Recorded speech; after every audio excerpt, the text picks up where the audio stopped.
Hello friends, welcome to the study with micro. मैं Ranjit Singh.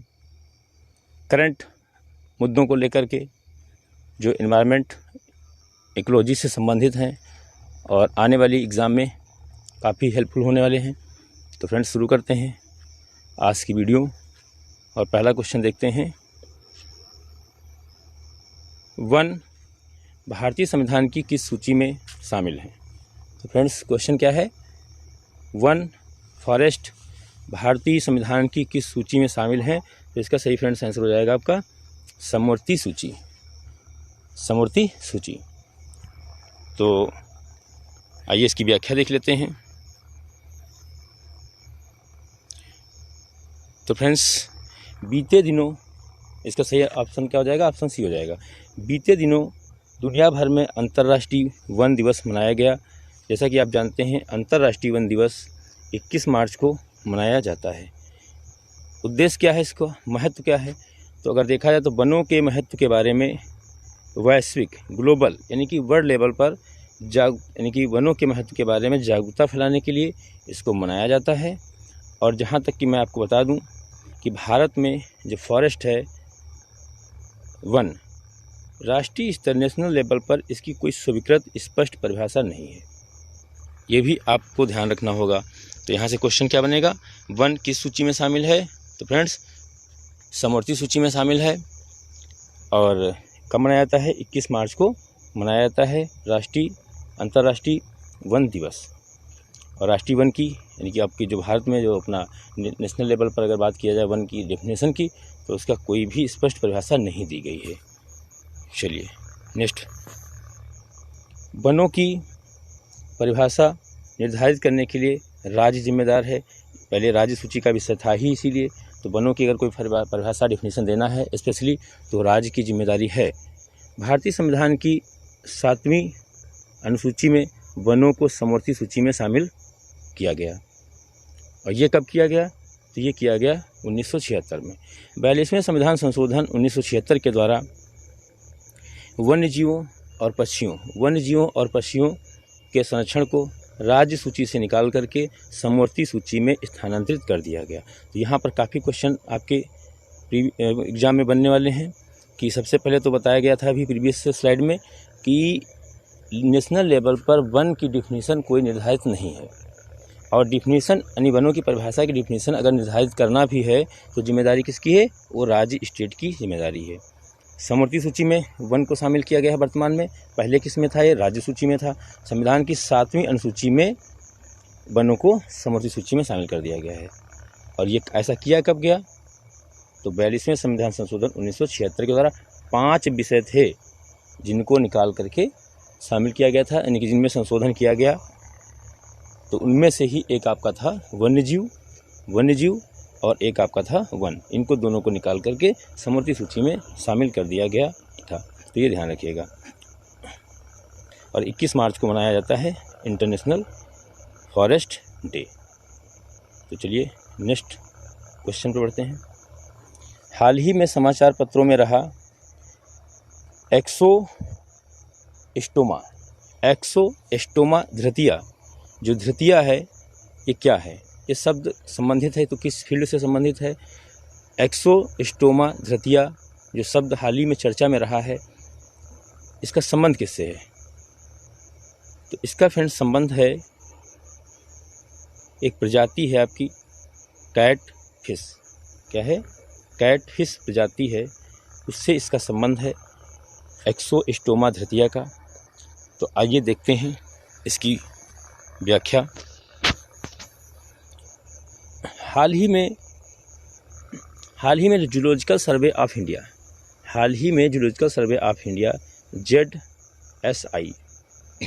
ZSI जिसको हम कहते हैं जूलॉजिकल सर्वे ऑफ इंडिया के वैज्ञानिकों ने अरुणाचल प्रदेश में कैट फिश की एक नई प्रजाति खोजी। कैट फिश यह अरुणाचल प्रदेश के ऊपरी सियांग डिस्ट्रिक्ट का नेम है फ्रेंड्स। ऊपरी सियांग में ज़िले में एक सियांग नदी है। तो सियांग नदी की एक सहायक नदी है फ्रेंड्स, जिसका नाम है सिकिंग धारा। जो सिकिंग धारा है जो ऊपरी सियांग जो डिस्ट्रिक्ट है अरुणाचल प्रदेश का, वहाँ पर पाया जाता है। जो नदी है सियांग, और उसकी भी एक जो है ट्रिब्यूटरी है, सहायक नदी है, जिसका नाम है सीकिंग धारा। वहाँ पर इस प्रजाति को खोजा गया है, जो कि एक मछली की प्रजाति है। और इसका नाम फ्रेंड्स क्या रखा गया है? तो इसका नाम रखा गया है कैटफिश। कैटफिश इन पहाड़ियों की धाराओं में पाई जाने वाली एक छोटी प्रकार की मछली है, जिसे स्थानीय आदिवासी नो रंग कहते हैं। क्या कहते हैं फ्रेंड्स? नो रंग कहते हैं। तो यहाँ से क्वेश्चन कैसे बनेंगे फ्रेंड्स? यानी हाल ही में चर्चा में रहा आपका जो स्टोमा, देख लेते हैं, यानी कि एक्सोस्टोमा धृतिया, ये जो चर्चा में रहा, ये क्या है? एक प्रकार से मछली की यानी कैटफिश की प्रजाति है। इसका उसमें जो स्थानीय नाम क्या है इसका? तो नोरंग है।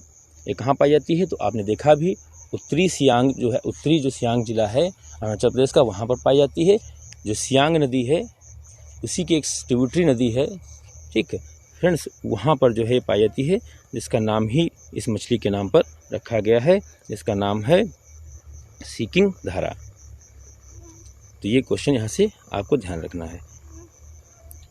अगर बात करें हम जूलॉजिकल सर्वे ऑफ इंडिया की, तो ये पर्यावरण और वन मंत्रालय का एक अधीनस्थ संगठन है। यानी जूलॉजिकल सर्वे ऑफ इंडिया जो है किसके अधीन काम करता है? तो पर्यावरण और वन मंत्रालय के अधीन काम करता है। इसकी स्थापना 1 जुलाई 1916 को की गई, और इसका जो हेडक्वार्टर है वो पश्चिम बंगाल के कोलकाता में है। ध्यान रखिएगा, पश्चिम बंगाल के, वेस्ट बंगाल के कोलकाता में है। ये जो प्रजाति का नाम रखा गया है एक्सोस्टोमा धृतिया, ये जीवों पर शोध करने वाली एक वैज्ञानिक हैं जिनका नाम है धृति बनर्जी। उन्हीं के योगदान के ध्यान में रखते हुए उनके नाम पर ही इस प्रजाति का नाम रख दिया गया है एक्सोस्टोमा धृतिया। और जो जूलॉजिकल सर्वे ऑफ इंडिया है ZSI, इसका उद्देश्य क्या है? इसका उद्देश्य है भारत के विभिन्न संरक्षित प्रोटेक्ट एरियाज में जीव विविधता की खोज, सर्वेक्षण, सूचीकरण और उनकी निगरानी करना। ये फ्रेंड्स, जैसे कि आपको देखो लोगो में दिख रहा होगा, zoological survey of India, government of India और ministry of environment, forest and climate change. इसके वर्तमान में मंत्री कौन है? कमेंट करिएगा। भूपेंद्र सिंह है, ऐसा है अगर तो कमेंट करिएगा। चलिए नेक्स्ट क्वेश्चन पर चलते हैं friends. The Indian state of forest report ISFR के संदर्भ में कुछ कथन दिए गए हैं जिन पर आपको विचार करना है। तो फ्रेंड्स, पहला कथन आपका है, इसे भारतीय वन सर्वेक्षण यानी कि FS forest survey of India के द्वारा तैयार किया जाता है और सालाना प्रकाशित की जाती है। तो फ्रेंड्स, यहाँ पे जो सालाना शब्द यूज किया है, तो सालाना नहीं है फ्रेंड्स, ये द्विवार्षिकी है। क्या है फ्रेंड्स? द्विवार्षिकी है। तो ये वार्षिकी नहीं है, पहले तो बात को ध्यान रखना होगा। जब 1987 में इसको पहले शुरुआत किया गया और 1989 में पहली रिपोर्ट आई, और वर्तमान में इस समय जो 2021 की आई है वो 17वीं रिपोर्ट है वन की। ध्यान रखिएगा। तो इसका आपका कथन जो होगा वो पहला कथन आपका सही होगा और दूसरा कथन इसका क्या हो जाएगा फ्रेंड्स? गलत हो जाएगा। तो ये ध्यान रखिएगा। चलिए व्याख्या देख लेते हैं इसकी। हाल ही में पर्यावरण, वन एवं जलवायु परिवर्तन मंत्री, राज्य मंत्री फ्रेंड्स, यहाँ पे ध्यान रखिएगा, राज्य मंत्री संसद में Indian state of forest report के संबंध में कुछ जानकारी दी है, इसीलिए क्वेश्चन आपका चर्चा में आ गया। Indian state of forest report Bharat के वन और वृक्षों के आवरण का एक आकलन है। इसका उपयोग वन प्रबंधन के साथ साथ वानिकी और कृषि वानिकी क्षेत्रों में नीतियों की योजना बनाने और तैयार करने में किया जाता है। भारतीय वन सर्वेक्षण ये द्विवार्षिक रिपोर्ट है, इसका प्रकाशन किया जाता है और सर्वप्रथम इसको जो है 1987 में इसकी घोषणा की गई और 1989 में आपकी पहली आई, 1989 में पहली रिपोर्ट आपकी प्रकाशित की गई और वर्तमान में अगर बात किया जाए 2021 में, तो ये आपकी कौन सी रिपोर्ट आई है? तो फ्रेंड्स ये आई है आपकी 17वीं रिपोर्ट आई है। ये भी आपको ध्यान रखना होगा। चलिए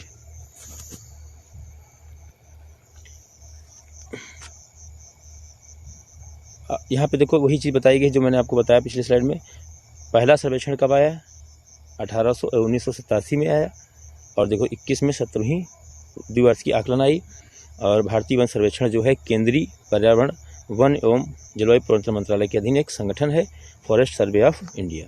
ये क्वेश्चन काफ़ी इंपॉर्टेंट रहने वाला है करंट में आने वाले एग्जाम्स में।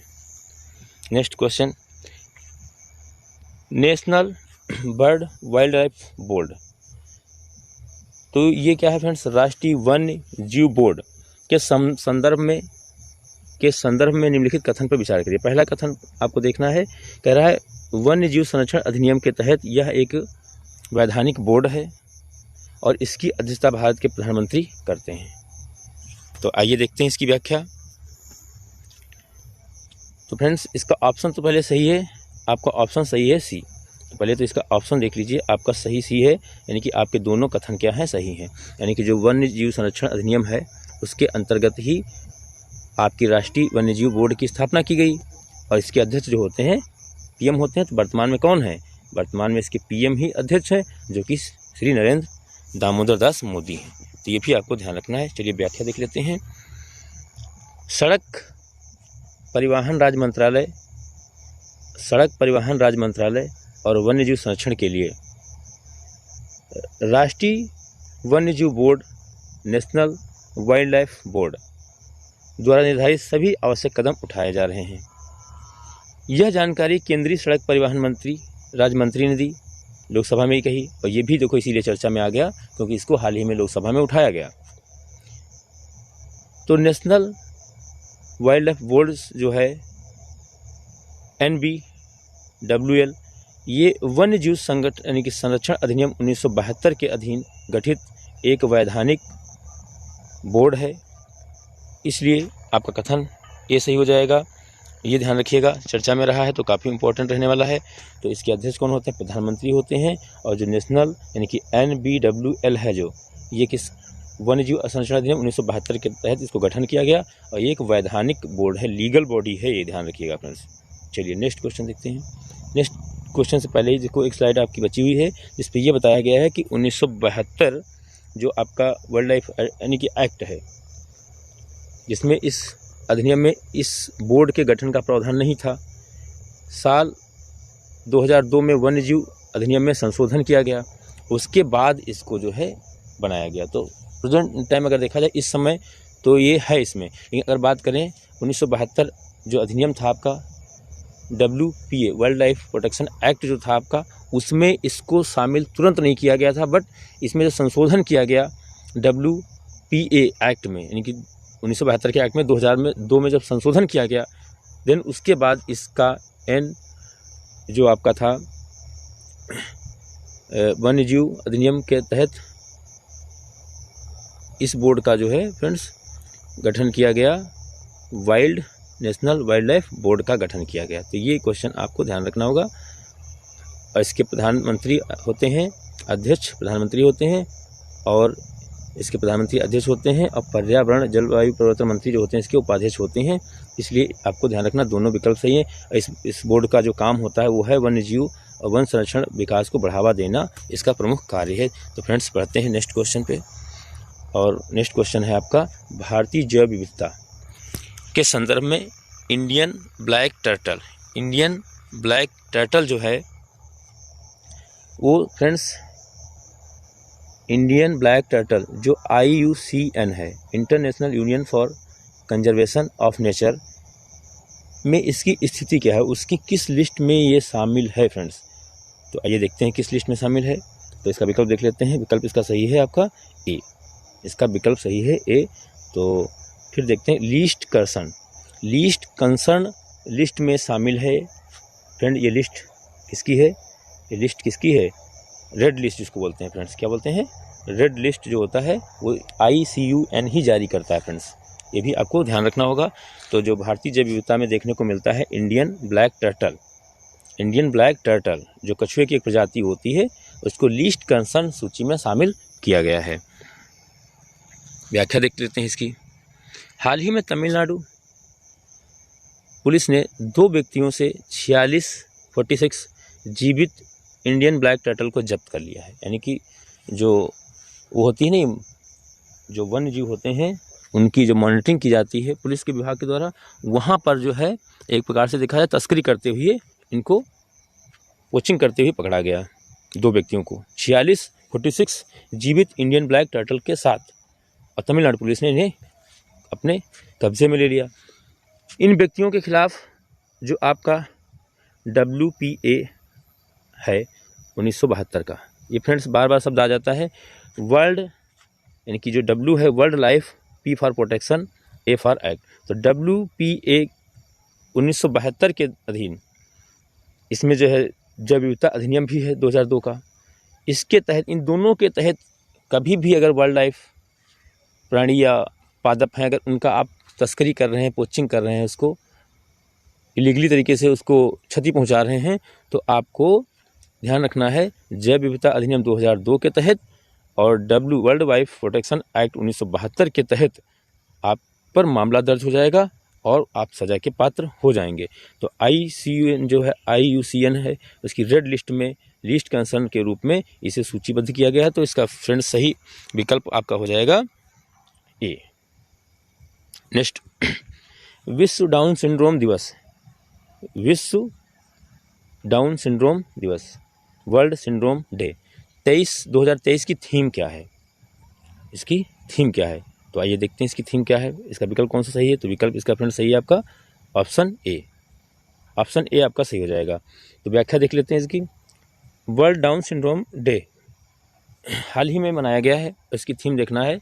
21 मार्च को मनाया था, जैसे कि इंटरनेशनल फॉरेस्ट डे भी आपका 21 मार्च को ही मनाया जाता है और 21 मार्च को आपका वर्ल्ड डाउन सिंड्रोम दिवस भी मनाया जाता है। यह एक वैश्विक अभियान है, ग्लोबल कह सकते हो अभियान, एक होता है ना, मिशन होता है, योजना होती है जो डाउन सिंड्रोम के बारे में जागरूकता फैलाती है। वर्ष 2012 से UN द्वारा आधिकारिक रूप से इसे मनाना प्रारंभ किया गया। अगर बात करें 2023 की थीम, तो with us not for us, with us friends क्या है? With us not for us, ये इसकी क्या है? थीम है। अब कब मनाया जाता है? तो 21 मार्च को मनाया जाता है और 21वें क्रोमोसोम के ट्रिप्लिकेशन की विशिष्टता को दर्शाने के लिए चुना गया है। डाउन सिंड्रोम का कारण बनता है फ्रेंड्स। इसमें 21 टोटल फ्रेंड्स जो गुणसूत्र होते हैं वो 46 होते हैं, यानी कि 23 जोड़े होते हैं। उसमें जो ट्राइसोमी होती है 21 की 21 गुणसूत्र जिनमें पाए जाते हैं, इसको ट्रिप्लिकेशन कहा जाता है। ट्रिप्लिकेशन इसकी विशिष्टता दर्शा देते हैं, तो इस प्रक्रिया को ही डाउन सिंड्रोम कहा जाता है। डाउन सिंड्रोम जो है एक प्रकार का बीमार, एक प्रकार का विकार है, एक प्रकार का डिसऑर्डर है जो हर साल जन्म के समय लगभग 6000 बच्चों को प्रभावित करता है। आमतौर पर यह शारीरिक वृद्धि में देरी कर देता है, बच्चे कम ग्रोथ कर पाते हैं, बौद्धिक अक्षमता, उनका इंटेलेक्चुअल पावर क्या हो जाता है? वीक हो जाता है। इन सब से जुड़ा हुआ है, इसलिए आपको ध्यान रखना है फ्रेंड्स। काफ़ी क्वेश्चन अच्छा रहने वाला है, यहाँ से इसको कवर कर लीजिएगा। चलिए नेक्स्ट, वाटर यानी कि वर्ल्ड वाटर डे, विश्व जल दिवस सॉरी विश्व जल दिवस के संबंध में निम्नलिखित कथनों पर विचार कीजिए। पहला कथन है आपका, यह 23 मार्च को मनाया जाता है और पहला विश्व जल दिवस 1993 में मनाया गया। तो फ्रेंड्स जैसा कि आपको पता होगा 23 मार्च को विश्व मौसम दिवस मनाया जाता है, ना कि आपका विश्व जल दिवस।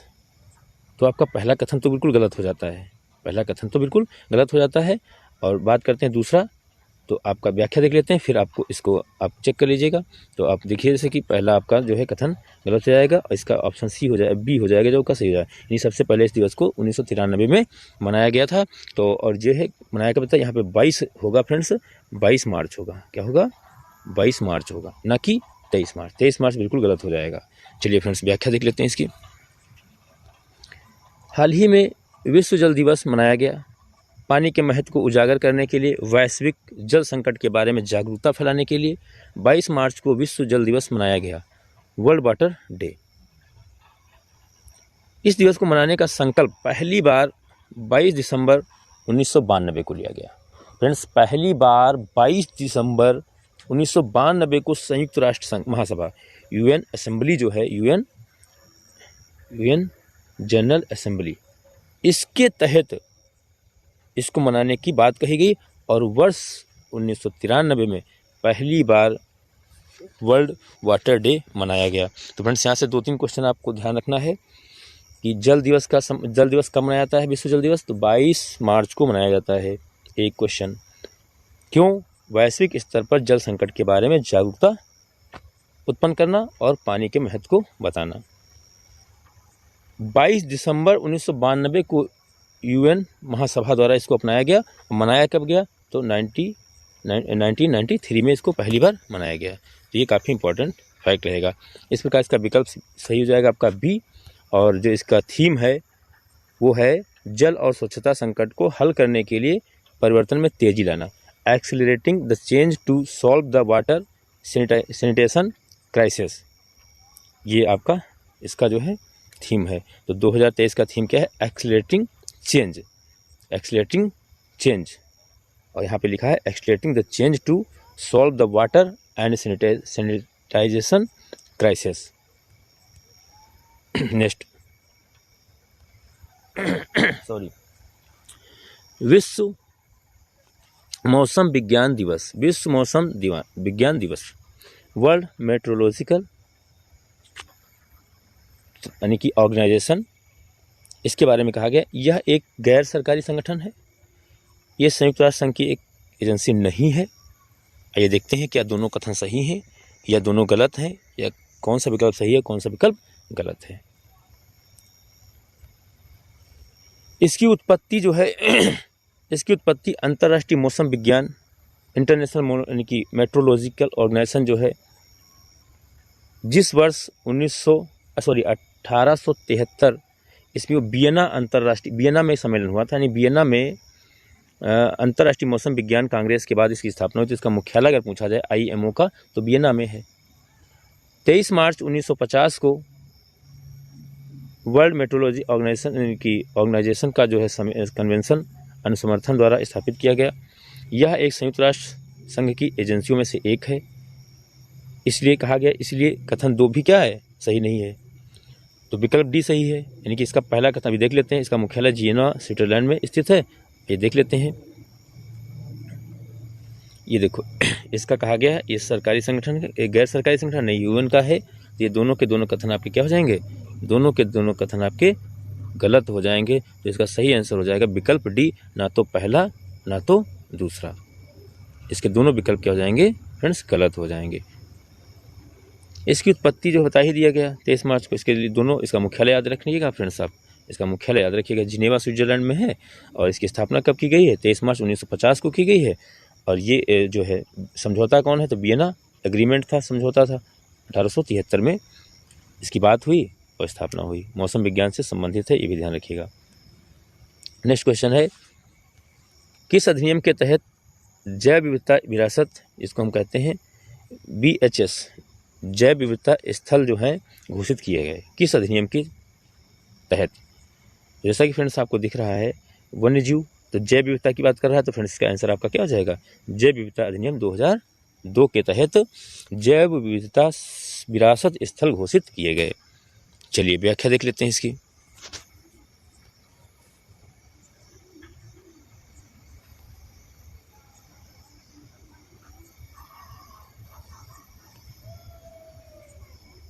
हाल ही में उड़ीसा सरकार गंधमर्दन पहाड़ी श्रृंखला को जैव विविधता विरासत स्थल घोषित किया है।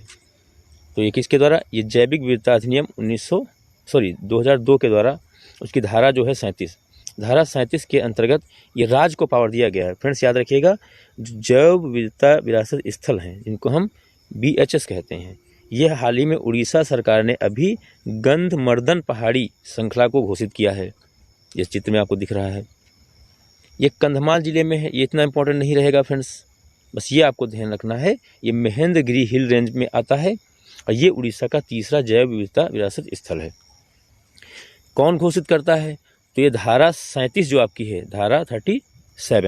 धारा 37 के अंतर्गत राज्य सरकार जो होती है उसको ये पावर दे रखा गया है कि किसी भी स्थान को जैव विविधता विरासत स्थल घोषित कर सकता है, उसको अधिसूचित किया जा सकता है।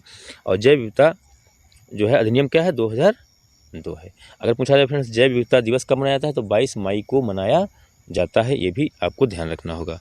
चलिए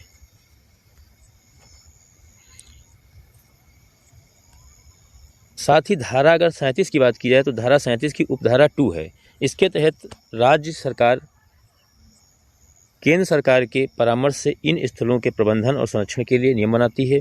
जैव विविधता विरासत स्थल भारत में जैव विविधता महत्व के अधिसूचित क्षेत्र हैं और इन क्षेत्रों को अद्वितीय और संवेदनशील इकोसिस्टम माना जाता है। जो फ्रेंड्स संवेदनशील इकोसिस्टम है जिसको हम कभी कभी इकोनॉमिक जिसको बोलते हैं इकोसिस्टम यानी संवेदनशील सेंसिटिव जोन जिसको कहते हैं, ESO इको सेंसिटिव जोन, इसके तहत इसको शामिल किया जाता है। तो ये भी ध्यान रखिएगा फ्रेंड्स आपको। ये स्थलीय, तटीय और अंतर्देशीय क्या होते हैं फ्रेंड्स? अंतर्देशीय, तटीय, स्थलीय और अंतर्देशीय समुद्री इकोसिस्टम हो सकते हैं। तो इसमें महत्वपूर्ण स्थान ये है, हाल ही में भी उड़ीसा सरकार ने अपना तीसरा यानी कि जैव विविधता विरासत स्थल यानी कि घोषित किया है। ये ध्यान रखिएगा धारा 37 की उपधारा 2 के तहत। और जैव विविधता संरक्षण अधिनियम जो आपका है 2002, उसके अधीन इसकी स्थापना की है, यानी कि इसको घोषित किया है। नेक्स्ट क्वेश्चन है फ्रेंड्स, न्यूनतम समर्थन मूल्य MSP, मिनिमम सपोर्ट प्राइस, ये जो फ्रेंड्स है वो आपका कृषि लागत और मूल्य आयोग से संबंधित है। आइए इसके बारे में देख लेते हैं। हाल ही में केंद्र सरकार ने 22 फसलों के लिए MSP में वृद्धि की है। ध्यान रखिएगा 22 फसलों के लिए MSP में केंद्र सरकार ने भी वृद्धि की है। MSP वह दर होती है जिस पर सरकार किसानों की फसल को खरीदती है। कितने पे फिक्स कर देती है कि 2000 में हमको गेहूं लेना है, 2025 में गेहूं लेना है, रेट पहले से तय कर देती है। यह फसल की उत्पादन लागत की कम से कम 1.5 गुना होती है। MSP जो होती है फ्रेंड्स, MSP ये जो फसल होती है आपकी फसल लागत, उत्पादन लागत की कम से कम 3/2 यानी कि 1.5 1.5 गुनी होती है। कृषि लागत और मूल्य जिसको हम फ्रेंड्स कहते हैं CACP, विभिन्न फसलों के लिए MSP की सिफारिशें करता है और केंद्र सरकार उन सिफारिशों को लागू करता है। तो ये फ्रेंड्स CACP है। और जो CACP है ये कृषि और किसान कल्याण मंत्रालय के अधीन एक कार्यालय है। यह किसी भी वस्तु के लिए MSP की सिफारिश करता है, करते समय खेती की लागत और सहित विभिन्न कारकों पर विचार करता है। उसके बाद केंद्र सरकार उनको MSP को मंजूरी दे देती है। Commission for agriculture cost and price, जो CACP है फ्रेंड्स, CACP इसका पूरा नाम क्या है? तो commission for agriculture cost and price, ministry of agriculture and farmers welfare, government of India के तहत ये आती है। कृषि और किसान कल्याण मंत्रालय के अंतर्गत ये आता है। चलिए नेक्स्ट, ये फ्रेंड्स रीच आउट क्या है? एक योजना है, किस मंत्रालय के अधीन काम करती है ये जानना है। तो फ्रेंड्स इसका सही आंसर हो जाएगा पृथ्वी विज्ञान मंत्रालय के अधीन काम करता है। आइए देख लेते हैं। हाल ही में पृथ्वी विज्ञान मंत्री लोकसभा में रीच आउट योजना पर चर्चा किए हैं। रीच आउट योजना का पूरा नाम है research education and training outreach. यह योजना क्षमता निर्माण के लिए पृथ्वी विज्ञान मंत्रालय द्वारा चलाई जा रही है। ये ध्यान रखना है, यह एक अम्ब्रेला योजना है। इसके अंतर्गत कुछ उप योजनाएं भी शामिल हैं। पृथ्वी प्रणाली विज्ञान में अनुसंधान विकास, समुद्री विज्ञान के लिए अंतर्राष्ट्रीय प्रशिक्षण केंद्र और पृथ्वी प्रणाली विज्ञान में कुशल जनशक्ति का विकास। तो ये फ्रेंड्स काफ़ी इंपॉर्टेंट क्वेश्चन रहे आपके। नेक्स्ट स्लाइड है जो आपकी पृथ्वी प्रणाली विज्ञान के घटकों के महत्वपूर्ण क्षेत्रों में विभिन्न अनुसंधान विकास गतियों को समर्थन करना, देश विदेश में शैक्षणिक संस्थानों के सहयोग से पृथ्वी विज्ञान में कुशल एवं प्रशिक्षित जनशक्ति का विकास।